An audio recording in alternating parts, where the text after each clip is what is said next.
Good afternoon. My name is Amy De Los Santos, and I just finished the 6th grade at Lincoln Middle School. Yay!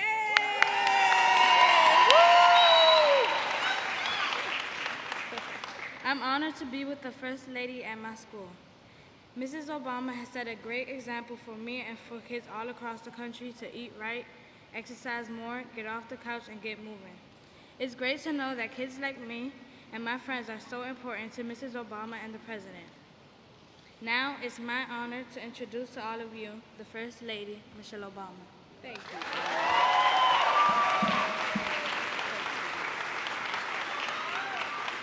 Hi, everybody. Yay, we're here, we're doing it. It's so exciting. I am thrilled. I have been waiting for this day for a long, long time, and it is finally here. And I want to thank you all for being here and for hosting us. As you know, my other partner, the president, was supposed to be here with us, but he had some other stuff going on. He sends his regrets. Trust me, he would rather be here. But this is an important issue, and we didn't want to postpone it, so hopefully I will be a satisfactory substitution.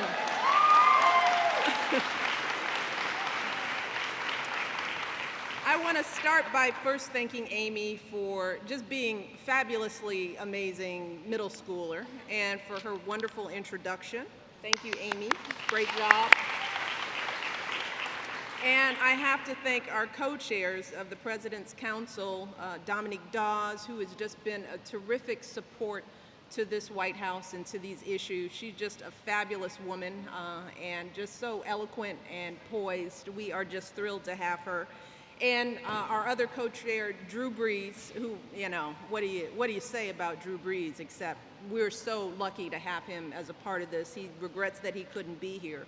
But we are so grateful to Dominique and to Drew, and also to the executive director of the council, Shelley Fole. Shelley, I know you're out here. Everybody should know Shelley. She's there in the fuchsia. To all the council members who have taken the time, not just to participate on this council, but to come here today. It's going to mean so much to kids across the country to see world-class athletes and chefs and trainers and experts just coming together for the entire issue of making sure that our kids are healthy. So I am personally grateful for your willingness to be a part of this, and thank you so much for your time. I also want to recognize our mayor here in Washington, D.C., Mayor Fenty, who just got here. There he is. Thank you, Mr. Mayor. This is an appropriate event for him to be at because he's a jock. Yeah. So he's somebody who lives the message, and we're grateful for your support and your role modeling of the issue. Thank you, sir. And we also have Congressman John Sarbanes here as well. Congressman, there you are. Thank you so much for your support on this issue. It is great to be here at the Columbia Heights Educational Campus. This is a beautiful facility. Very impressive. I mean, you drive into a parking lot and it doesn't look like a school. I'm impressed. It looks very, very good. And I got a chance to meet your outstanding principal, Maria Tukiva. Where are you, principal?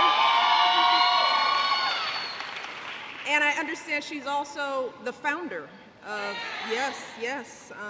Thank you for creating one of the top high schools in the country, right here in Washington, D.C. Well done, well done. And of course, I want to thank all the students from the Lincoln Multicultural Middle School. Where are my students? Thank you all for joining us. I sort of tried to get in my gear. I'm going to try and do a few things with you. I got on flat shoes today, but I'm going to do my best. Today we're here to talk about an issue that is so close to my heart as First Lady, but also as a mom. And it's an issue that's of importance to all of us. Eating right, staying active, and giving our kids the bright future that they deserve. And right now, we can be doing better by our kids. Because 1 in 3 of our children is either overweight or obese in this country. And doctors are seeing more and more children with health problems related to obesity, high blood pressure, high cholesterol, type 2 diabetes. And these used to be diseases that we would only see in adults, but now they're becoming a regular part of a pediatrician's practice. And every year, as a result of these conditions, we're spending billions of dollars on treating obesity-related conditions. And we can't afford to keep going down this road. We can't afford it for our young people, and we can't afford it as a nation. That's why earlier this year, we started this wonderful nationwide initiative that we've called Let's Move. Yay for Let's Move.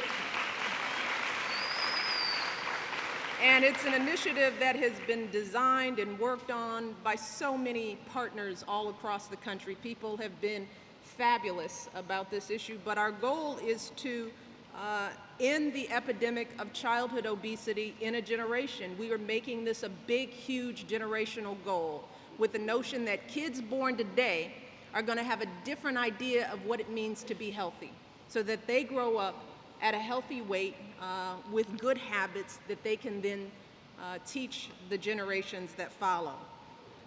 But one key to getting this done and solving this problem is passing a strong child nutrition bill.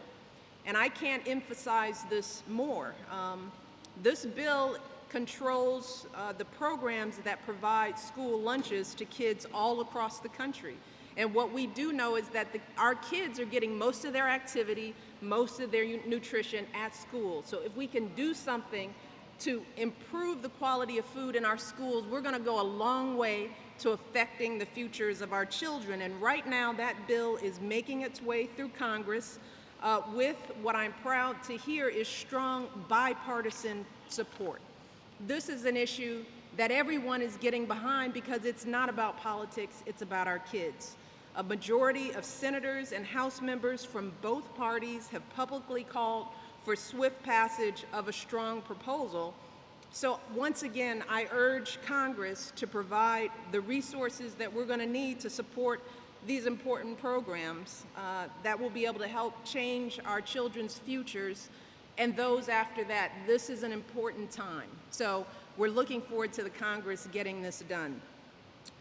But you all know back when we were kids, and I'm talking to the grown folks here, being healthy wasn't that hard.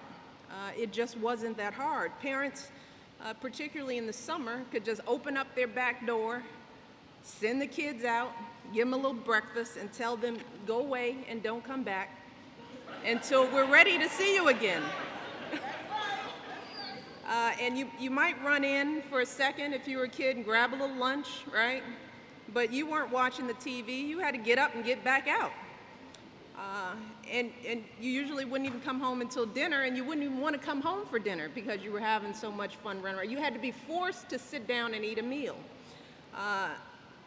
And the meals that we got were generally pretty healthy because they were usually cooked at home with a whole lot of love and care and fresh products and produce. Today we've got so many distractions.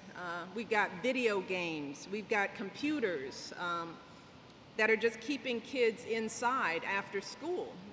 The whole culture of our society has changed. During the summer, a lot of times this is what kids are doing. And some folks are living in neighborhoods where they can't go outside. It's not safe to open up that door and let your kids run forever. And we have some communities that don't have access to that fresh produce and those fresh vegetables. We are dealing with millions of people living in food deserts. And many parents are just overworked. They're juggling too much. And although they want to do it, they just don't have time to cook a home-cooked meal every night. They're lucky if it happens once a week. So things have changed. It's gotten a lot tougher. And I think that's why we're seeing the outcomes in our kids that we're seeing. There's a reason why we're here today. But Let's Move is about trying to help change all that.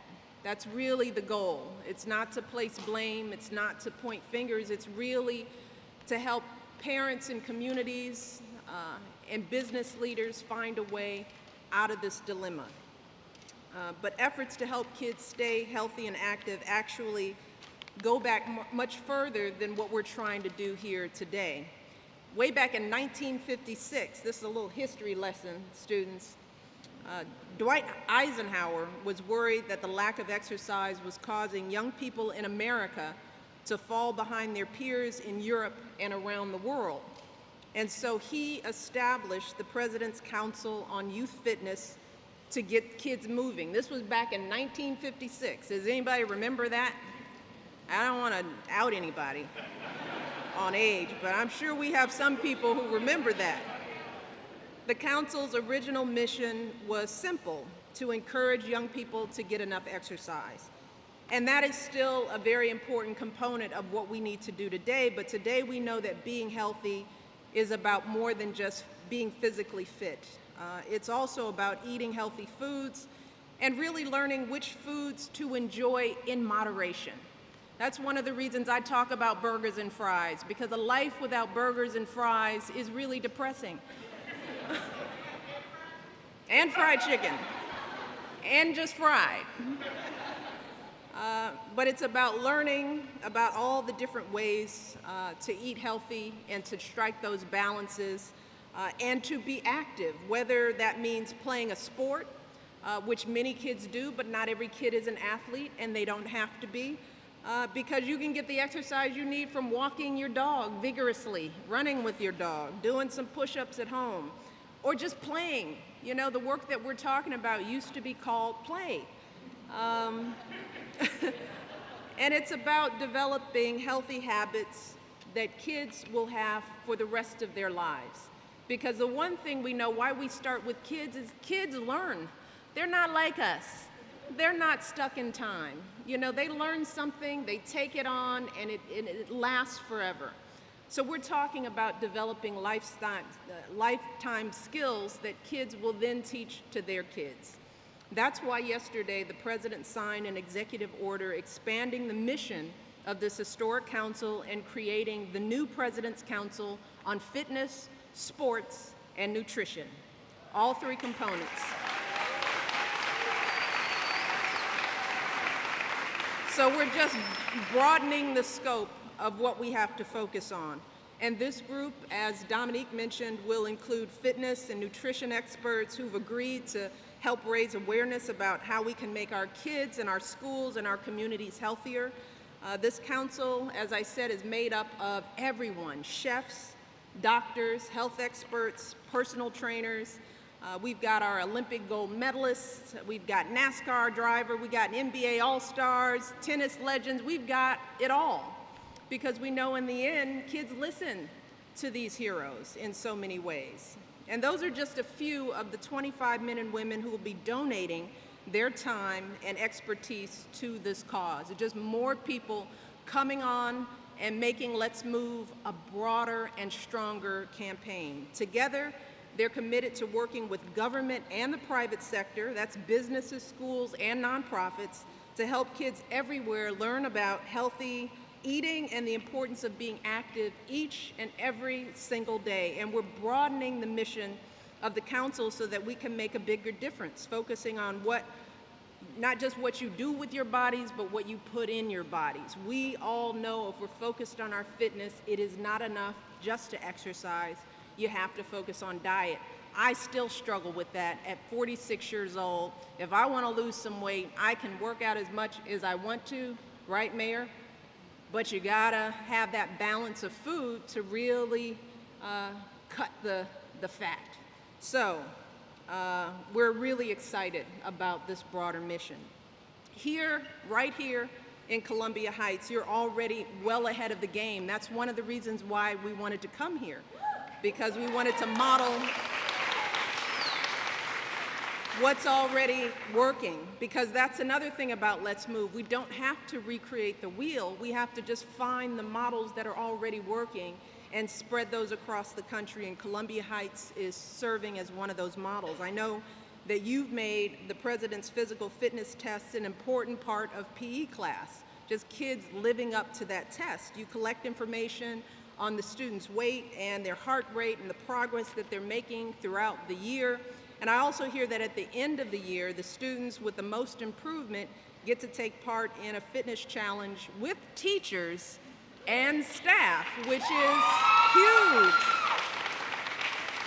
Because as we've been talking with schools, what we're finding consistently is that when the teachers and the staff are involved, when they're sitting around at the lunch table and they're practicing the same habits that they're trying to instill in kids, it just makes kids want to do it even more. So I commend you all on what you're doing here. That's what the President Council is all about. It's about all of us pushing ourselves to meet new challenges, even when they're difficult, because none of this is easy.